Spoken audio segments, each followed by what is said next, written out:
Hi, this is Shaw, second year robotics master student. This video is about the popular but also mandatory class for robotics student, the ROB 550 Robotics Laboratory. I'm going to give my personal insights as someone who comes from computer science background. So my target audience would be the new students who comes from comp sci major and have no idea about robotics techniques and have no idea about electrical engineering or mechanical engineering. Because I don't know anything about programming before college, and I finished my comp sci degree in 3 years. So basically, I know programming, but not really in the practical way, I think. So this video is for people who is new to robotics and who is struggle with which class to choose. So the first question I'm going to answer is, should I do 502 first or go directly into 550? Because so the 502 is programming for robotics. So it is recommended in the 550 syllabus. It says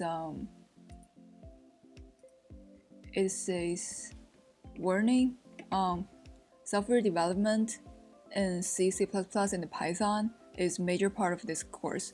If you have never programmed before or you have only programmed MATLAB, you should not take this. You either will need some prior experience in C and Python or in other languages, and be committed to working very, very hard early in the term to catch up. So it says you need to have some prior experience in C and Python is really the understatement.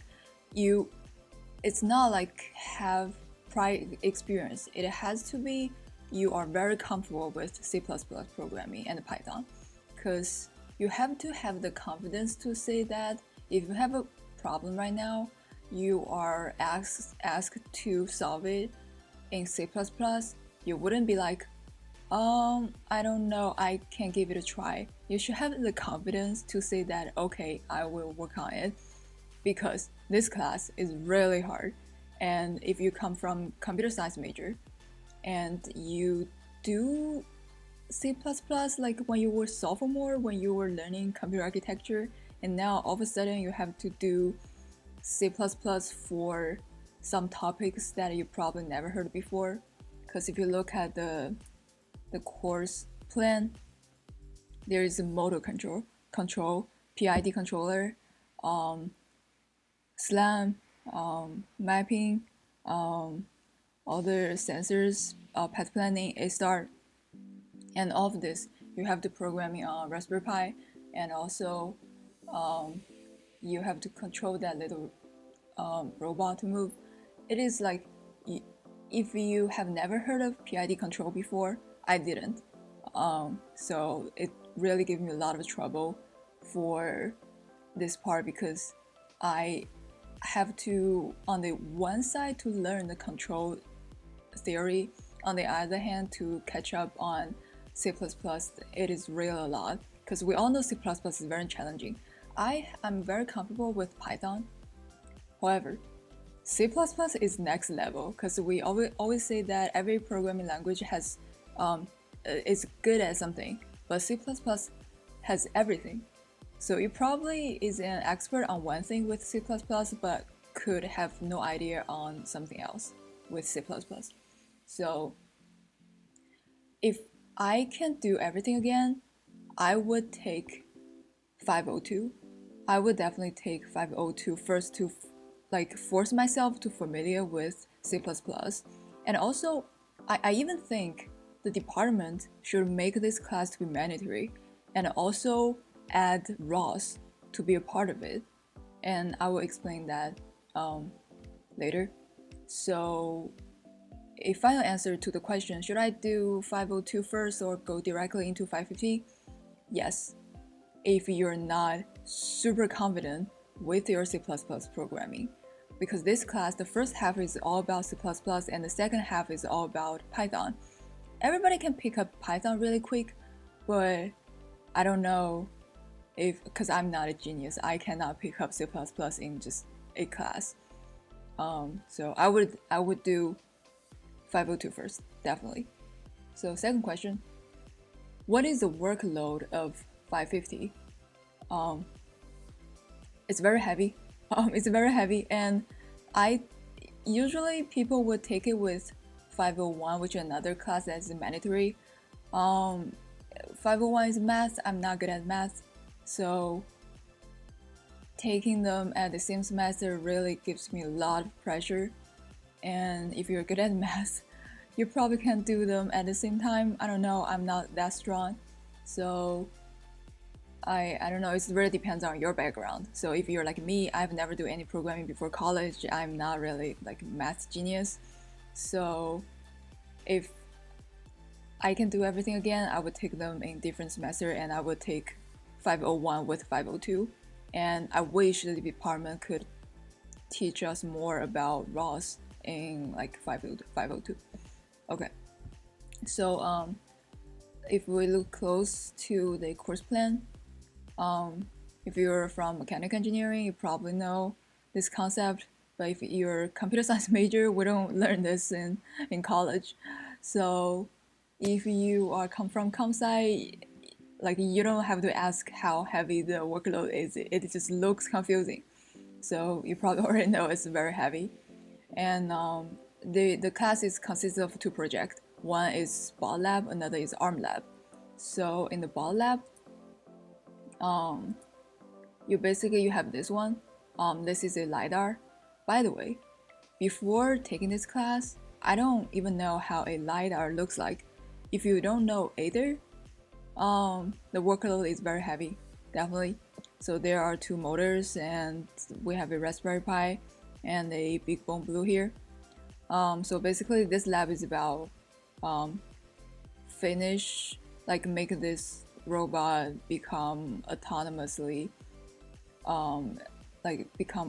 that is able to drive into a maze. So basically you need to do odometry, you need to do SLAM, and at the end you have the path planning, and then your robot is supposed to be able to drive through a maze that they have a setup in the lab. So your robots need to drive through a setup like that. And at the end, there's a competition. It does count as grade just for people to flex on others. So for this project, to be very honest, I was carried by my teammates. They're all amazing, that super knowledgeable, super passionate, but me, I'm not good at the C++. Also, I try very hard to just keep up with everything, because all these topics is like very new to me. And the second half is the arm lab. So you have this arm that you need to control it. You need to make it to be able to recognize the color and pick the block up. So it consists of so first thing you need to do camera calibration, and then you need to do the inverse and forward kinematics, and then also object detection. So this part I'm more comfortable with because it is in Python. However, there's another obstacle, is that it is using ROS. For some part, it is using ROS. And I'm now very comfortable with ROS because I have this job. I'm still working as a robotics engineer, so I use ROS every day now after this class. So with all this command is really familiar to me, and like I literally have ROS on my laptop right now that I can just run it, like Arvis. I can just bring up Arvis, and I feel very comfortable like mess with it because I use it every day. And also I'm very comfortable with the Ubuntu right now.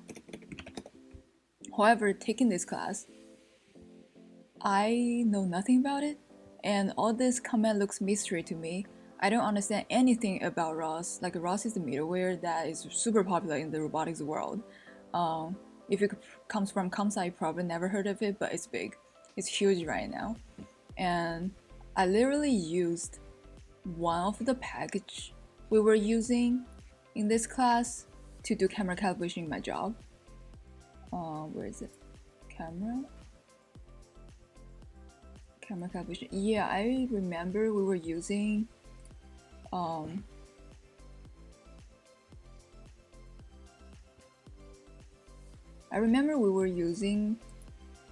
a ROS package to do camera calibration automatically. Oh, here. Yeah, April ROS. I literally have this package on my laptop right now. Like, where is it? ROS. April tag ROS. I have it right now, but when I was taking it, it looks super mystery to me. But we have a teammate who is really experienced, so he knows what's going on. I really don't know what's going on, and everything is just super overwhelming to me. And like this structure called ROS message, which is a data structure in ROS. So I wish like we have a class or we have this added into ROS 502, like to prepare us better for this class, because sometimes you might feel like the professor didn't prepare you well, but I don't blame on the professor because it's really a lot of to deliver, and it's like it is impossible to cover so many things in one class. You really have to do a lot of self-studying, or just I'm still feel guilty that not contribute enough to the project because like I just can't. I don't know how to do all this. It's really a lot. But I do know object detection very well, so I feel more comfortable with the arm lab part, but it's really a lot. And also, what you can do to prepare for the class. C++. I mean, definitely C++, and also knowing ROS is really good preparation. And also, I don't know if anybody would have the motivation to learn the control theory or all of this without the pressure of the class, because it's really a lot. However, in the class, it's all a group project, and the professor would separate people by their background and reassemble each team with everybody's background. That somebody know programming, somebody know control, somebody know sensing, like that. So if you're a comp major, the hardware part, the engineering part is probably very stressful. And if you thought you know C++ and you just take this class, turns out you don't know, that is another thing that is really stressful. So I think it is very challenging. But if you make it through, if you survived, it will all be worth it. Like before I applied to this program, actually I just think it's cool. Am I super passionate about it? No, not really. But now I'm really passionate about it, and I wish to do robotics as my career. And I'm also working as a robotics engineer because I think it is really because this class, it really introduced me to the robotics world, because it covers basically all the aspects of robotics, from control, from sensing, from the reasoning. We have path planning, we have the detection, we have the PID controller design and everything. So it would, if you do not know robotics, it would prepare you very well. It gives you a really good introduction to the world in a very brutal way. I definitely think our program can prepare us better, because some people is just really weak, like me. I'm weak. So that's basically that's everything I can come up right now. If you have any questions, feel free to leave a comment. And thank you for watching. And as always, go blue.